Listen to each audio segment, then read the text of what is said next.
Hello friends, welcome to my channel. This is part 16 of SQL Server tutorial. In today's session we are going to discuss about data definition language under SQL statements.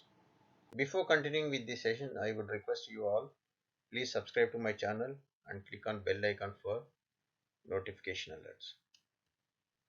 Under data definition language we have multiple statements like create, alter, drop, truncate and comment. We are going to discuss about each statement with the example. First, we will see what is the data definition language. It consists of the SQL commands that can be used to define the database schema. So, whenever we are creating any schema, we will use the data definition language. It simply deals with the description of the database schema and is used to create and modify the structure of the database objects in the database. So, this will be used to create or modify the structure of the database objects in the SQL database. We have some important SQL statements like create, alter, drop, truncate and comment. We'll see one by one. First, create. It is used to create the database or its objects. Like we can create tables, index, functions, views, stored procedures and triggers. Whenever we are creating any object, we will use the create statement. This is the syntax for create statement. Create. Here we are going to create one database. We have to provide the database here and database name we have to provide. If you are creating any table, we will pass the table keyword here and table name and whatever the columns you want, we can provide here. So this is the example for create statement. Create database. Here database name. We are going to create one test DB. For that I am using create statement and here this is the keyword of database and we are giving database name. While creating table, we will use the create statement like this. Create table.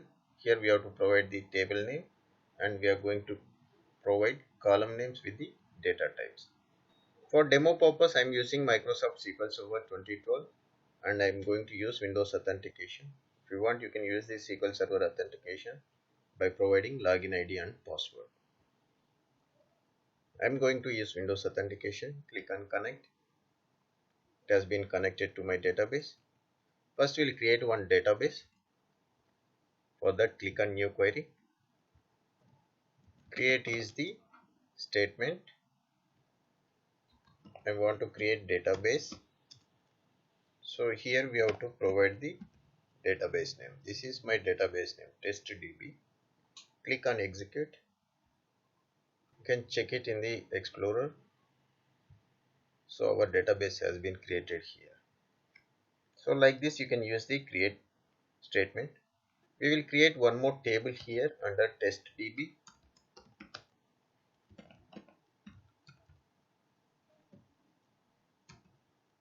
Create is the statement table.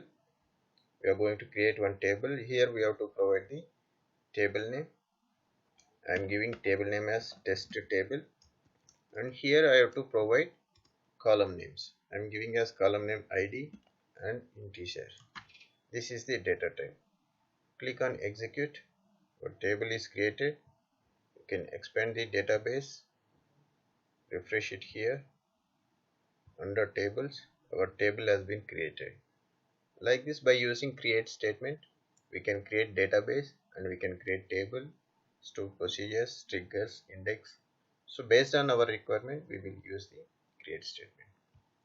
Next is alter statement. It is used to add, modify, drop or rename a column or rename a table. If you want to rename any object, if you want to alter any object, that time we will use the alter statement. This is the syntax for alter statement. Alter table, table name. Here we have to pass and we are going to add one new column for this existing table. Here we have to pass column name with the data type. This is the example. Alter table. This is the table name test table. I'm going to add one address column with the data type of varchar. Switch to SQL Server and we'll see the alter statement example.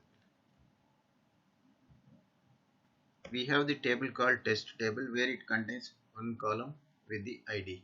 For this table, I want to add one more column called address. For that I will use alter statement. Here I have to pass the table keyword and we have to pass the table name. I'm going to add one column called address here, and here we have to provide the data type and size. I'm giving as 500 characters. Click on execute. So our column is added. Now check the select statement. So our address column has been added to the existing table. Like this we can use the alter statement. Next is drop statement. This is used to remove database, tables, indexes, triggers and constraints. It's opposite to create statement. In create we will use to create these objects, whereas drop will be used to remove the objects like database, table, indexes, triggers and constraints. This is the syntax for drop statement. Drop, we have to pass the table keyword here and we have to pass the table name. We are going to drop one table here. This is the example. Drop table, test table is our table name. We'll see the example for drop statement. Suppose we have table called test table. We will drop this one. Drop table. You have to pass the table name. That's it. Click on execute. It's executed successfully. If you come to tables, refresh here. Our table has been dropped here. Next is truncated. It is used to remove all records from a table, including all spaces allocated for the records are removed. This truncate statement we will use to delete all the records from a table. Also, it will remove all the spaces allocated for these records. This is the syntax for the truncate statement.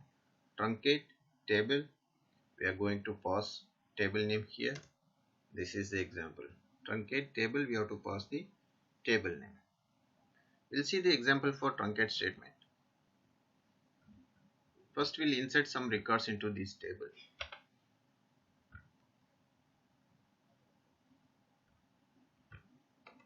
I'm inserting some records. If you see the table now,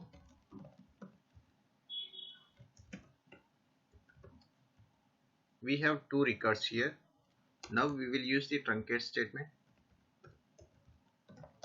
Table, we have to pass the table name here. Execute the query. Executed successfully. Now you check the select statement whether any records available.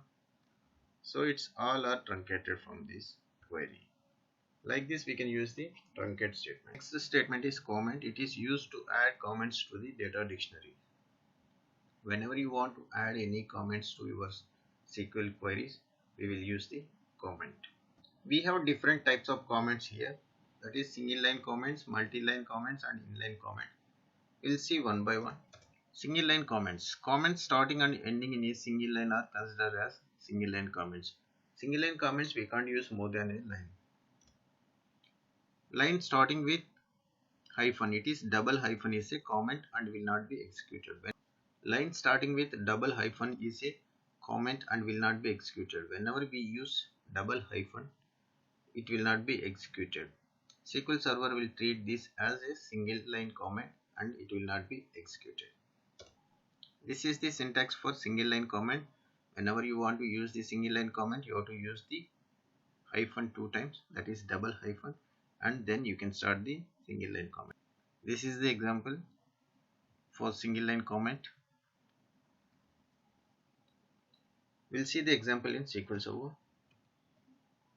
Click on new query. I am using one select statement to check the records from my table.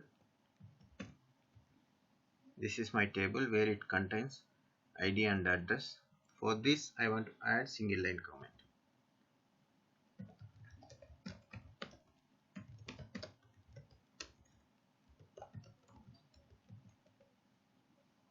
So execute again. Still our query is able to execute because SQL will think that this is a single line comment. We should not consider to compile this line. Okay, suppose if I am removing one hyphen here, execute now, it throws the error because it's not able to identify it is a comment. Always we have to use the double hyphen, then only it will treat it as comment. Like this we can use the single line comments. Multi-line comments. Comments starting in one line and ending in different lines are considered as multi-line comments. If you want to use more than a single line, then you have to use the multi-line comments. Line starting with forward slash star is considered as starting point of the comment and are terminated when star forward slash is encountered. So whenever we want to use the multi-line comments, it starts with the forward slash star and then closes with the star forward slash. This is the syntax for multi-line comments. So whenever you want to use the multi-line comment, you have to start with the forward slash star, then you have to put all the comments, then again you have to close with the star forward slash. So here you can pass your queries. This is the example. We are going to pass the multi-line comment here, then finally we are going to pass our select query. We'll switch to SQL Server and we'll see the example for multi-line comments.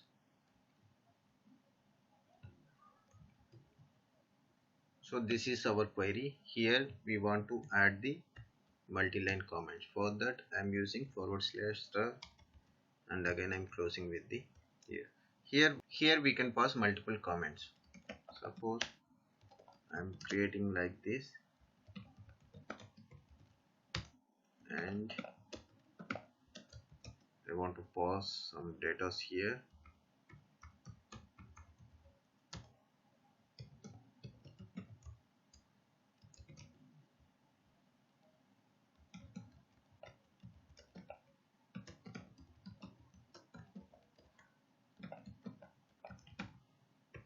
So these are all comments I have added. Like this you can add multiple comments here. So we are able to see the data also here. Like this we can pass multiple comments to your select query. Execute now. It's executing fine. So whenever we use this forward slash star and we are closing with the star forward slash, SQL Server will not consider these block to execute. Okay, it will treat it as comment. Like this we can use the multi-line comments. Next is inline comments. Inline comments are an extension of multi-line comments. Comments can be stated in between the statements. So this is the syntax for inline comments. Select sort from table. We are calling one query here where you can use inline comment like this. It's like almost similar to multi-line comments, whereas here you are using within the statement. This is the example for inline comments. Here we are going to pass inline comments. We'll switch to SQL Server and we'll see the example for inline comments. So this is our select query. Here I want to pass one inline comment. For that I will use like this.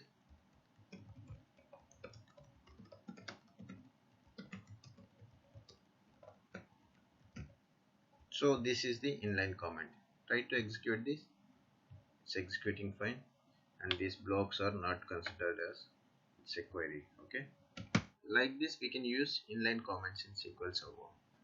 In today's session we have discussed about data definition language and also what are all the statements available inside the data definition language like create, alter, draw, truncate and comment. Also we had seen example for each statement. In next session we are going to discuss about data query language and select statement inside the data query language. That's it for today. Thanks for watching.